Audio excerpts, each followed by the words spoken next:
طلعت لقيت ايه بجد، انا اتفاجئت بالبيضه ديت. والبطه دي انا كنت نسيت اصلا البطه دي خالص. سبحان الله سبحان الله سبحان الله والحمد لله ولا اله الا الله. تطلعي كده عنده طيورك وتلاقي الخير ده والجمال ده. بسم الله ما شاء الله تبارك الله ولا حول ولا قوه الا بالله العلي العظيم. السلام عليكم ورحمة الله وبركاته. اللهم صل وسلم وبارك على سيدنا محمد وعلى آله وأصحابه أجمعين. يا صباح الفل وصباح الرزق وصباح كل حاجة حلوة كده.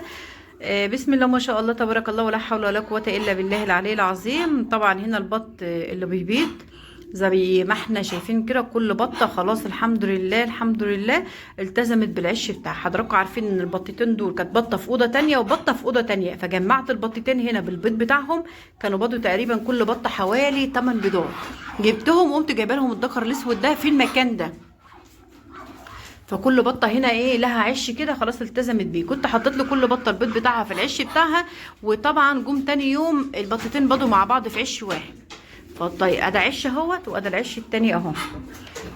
فكانت كل بطه عملت ايه بقى، كل بطه الاتنين راحوا بيضوا مع بعض. فجيت تاني يوم، فجيت بقى المغرب تاني يوم قمت شايله البطه، كل بطه فيهم معرفاها على العش بتاعها وموديها على عش البيض بتاعها.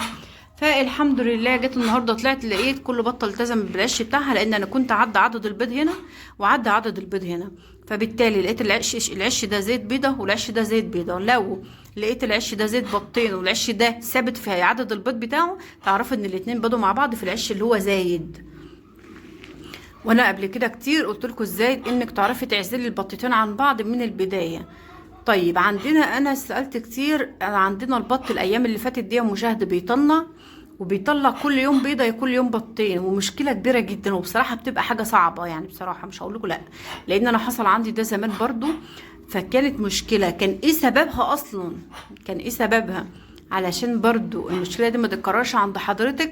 برضو والله بيبقى سببها ان علو درجه الحراره في المكان اللي بترقدي فيه.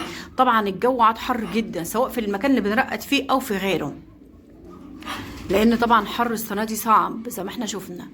فربنا يتولانا جميعا يا رب.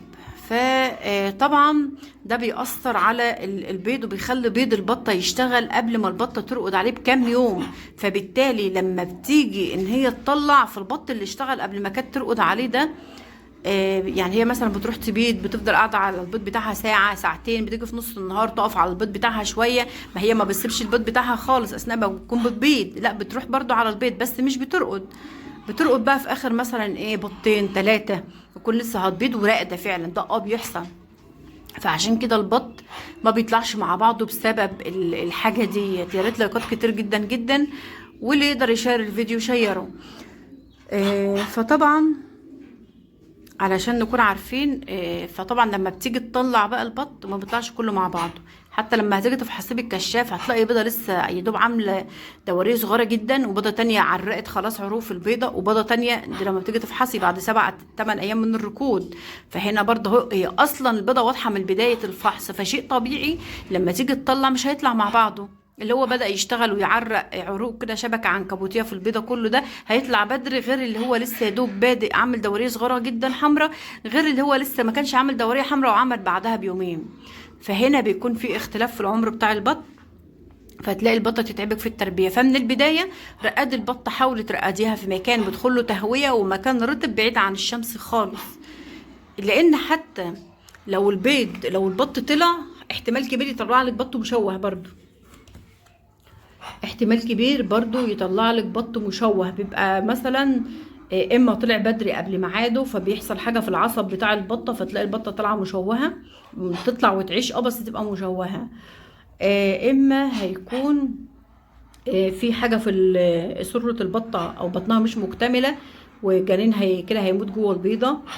بس انا عايزه اقول لكم في الايام اللي احنا فيها ديت، لو البطه طلعت عندك مثلا شويه ولسه البيض اللي تحتها ما خرفش اصلا، مش هقول لك ما نقرش زي اللي طلع، ما خرفش، بس الجنين صحي جوه البيضه، خلاص لو البطه مش راضيه تكمل عليه ركود عشان هي طلعت شويه فمش راضيه ترقد تاني، شيل البيض ده حطيه تحت بطه تانية هيطلع. انا عملت كده عندي في بيضه للبطه، وطلعت بعدها بعد اخواتها ب3 ايام. والله العظيم ما كنت مصدقه النهارده وانا بشوفها، والله ما كنت مصدقه. يعني انا مش عارفه، بس انا ما صورتش معاكم يعني. المهم دي كانت اخر بيضه كنت فقدت الامل فيها ان هي هتطلع، وكانت البطه وقفت على البط بتاعها. كانت مطلعه لي بط الحمد لله اول امبارح. بس انا مش كل البط اللي بيطلع عندي بصوره يا جماعه والله، عشان بس ما يبقاش تكرار في الفيديوهات، وعشان الناس مفكره ان انا بصور كل اللي بيطلع عندي. المهم، فكان في بيضة واحدة بس ما طلعتش، فانا عملت فيها ايه، بس كان الجنين فيها صاحي وبيخرفش، فانا طبعا استخسرتها. عفوا، قلت خسارة. طبعا قلت خسارة، انا هحطها تحت بطة من الراقدين التانيين اللي راقدين، وانا ورزقي فيها وانا ونصيبي فيها، لان فيها روح عايشة، فخسارة ان انا ما ينفعش اروح ارميها والبطة مش راضية ترقد عليها. كان ده التصرف بالنسبه لي. اتفاجئت بقى النهارده وهي طالعه. طب تعالوا اصورها لكم حتى كده، تعالوا ان انا اصورها لكم برده وتشوفوها معايا. دي البطه اللي انا بقول لكم عليها. انا طلعت لقيت في حاجه بتصوصو وفي قشر بيضه محطوطه كده، فانا افتكرت ان انا كنت حاطه بيضه للبطه دي اصلا من 3 ايام فاتوا.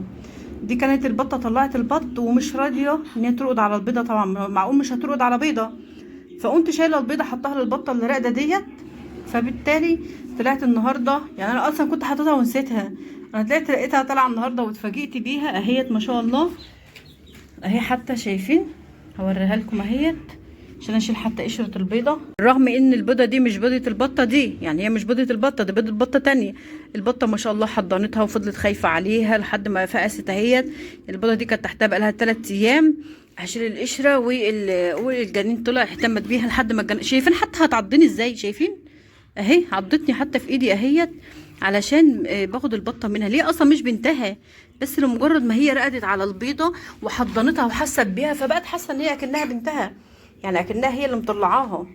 سبحان الله. يعني اهي هوريكم الفرق بينها، اهي هوريكم الفرق بينها وبين اخواتها، هوريهم لكم دلوقتي. اهي شايفين، تطلعي كده عنده طيورك وتلاقي الخير ده والجمال ده. بسم الله ما شاء الله تبارك الله، ولا حول ولا قوه الا بالله العلي العظيم. البطه دي راقده هنا في الاوضه مع البطه دي. انا هلف معاكم كده بالراحه بس عشان الكاميرا ما تغروش معايا. اهي مع البطه دي، فربنا يكرمنا فيهم ويرضينا منهم يا رب ويطلعوا على خير. بس هنا بقى ايه حكمه التصرف. عندك بطه مثلا طلعت ولسه تحتها بطين 3 ما طلعوش مثلا من دور اخواتهم، خلاص حطهم تحت بطه تانية راقده وهم هيطلعوا عادي مفيش مشكله. تعالوا كده اوريكم البط اللي طلع كده زي ما احنا شايفين. ده اللي طلع من كام يوم. كانت البطه دي اميه قديمه عندي فما كانتش بايضه كتير، وتقريبا كنت حاطه لها بين 5 بيضات او 6، فما طلعتش الا ال3 دول بتوع الفراخ، يعني بتوع فراخ، انما الباقي ده بيض البط بتاعها. ودي البطه اللي انا جبتها حاليا اهي، ما شاء الله عليهم، ربنا يكرمنا منهم ويرضينا منهم يا رب على خير. حبيت اصور معاكم كل حاجه عملي. حتى شايفين اللي لسه طالعه هتلاقيها صغيره شويه عن بقيه اخواتها، وبقيه اخواتها ما شاء الله يعني حجمهم بقى حلو، لان بقى لهم 3 ايام عندي، اليوم الواحد بيفرق.